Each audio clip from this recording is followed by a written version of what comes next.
আলাইহিস সালাতু ওয়াস সালাম ওনাকে যখন মালিক বললেন যে তুমি কাবাকে পুনরায় নির্মাণ করবেন, কিন্তু কাবা নির্মাণ করবেন সাথে তো আরেকজন সহযোগীর দরকার, যোগাযোগ দরকার। দুনিয়ার সিস্টেম দেখা হযরত ইব্রাহিম আলাইহিস সালাম সহযোগী হিসাবে ওনার সন্তান হযরত ইসমাঈল আলাইহিস সালামকে সঙ্গে নিলেন। ইসমাঈল আলাইহিস সালামকে সঙ্গে নিলেন, কাজ চলতেছে, কিন্তু এক পর্যায়ে পাথরে গাঁথনি দিতে দিতে এক পর্যায়ে তারা নাগাল পাইতেছে না। নাগাল না হওয়ার কারণে আল্লাহর পক্ষ থেকে এমন এক পাথরের ব্যবস্থা করে দিলেন, যে পাথর বর্তমান দুনিয়ার বিজ্ঞান রিসার্চ করে যে গিফটের ব্যবস্থা করছে, এর যে মূল সেটা হচ্ছে ইব্রাহিম আলাইহিস সালামের মাকাম ইব্রাহিম। এবং ওই পাথরটা এমন এক পাথর ছিল, আল্লাহর কুদরতের পাথর ছিল, যে এই পাথরটা এমন সিস্টেমে যখন উপরে উঠার দরকার পড়তো পাথরটা উপরে উঠে যাইত, আবার যখন নিচু হওয়ার দরকার ছিল পাথরটা আবার নিচু হয়ে যাইত। এমনকি যদি ওইটা পাথর, কিন্তু এই পাথরটা এমন নরম ছিল, ইব্রাহিম পয়গম্বর আলাইহিস সালাম এই পাথরের ভিতরে পা রাখলে পায়ের ভিতরে কোনো কষ্ট লাগতো না, শক্ত অনুভব করতেন না। এমনকি এই পাথরের ভিতরে ওনার পায়ের দাগ গোলা আজ পর্যন্ত বিদ্যমান। সুবহানাল্লাহ।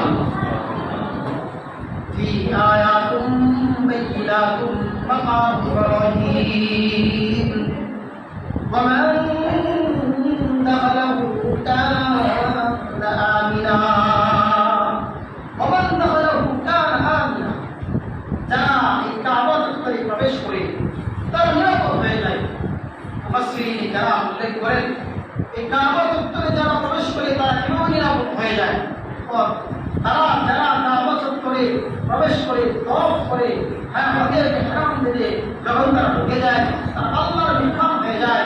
আর আল্লাহর মেহমান যারা হয়ে যায়, আল্লাহর মেহমানদারি দুনিয়ার কোনো পায়ে সুস্থ হওয়ার হবে না। আল্লাহর মেহমানদের জন্য মেহমানদারি করছে, তারা পুরোপুরি নিষ্পাপ হয়ে তারা বাড়িতে ফিরে। সুবহানাল্লাহ।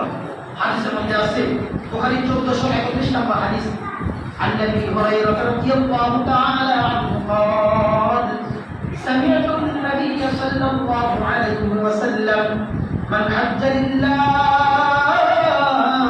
فلم يرفث ولم يفسق رجع كيوم ولدته امه।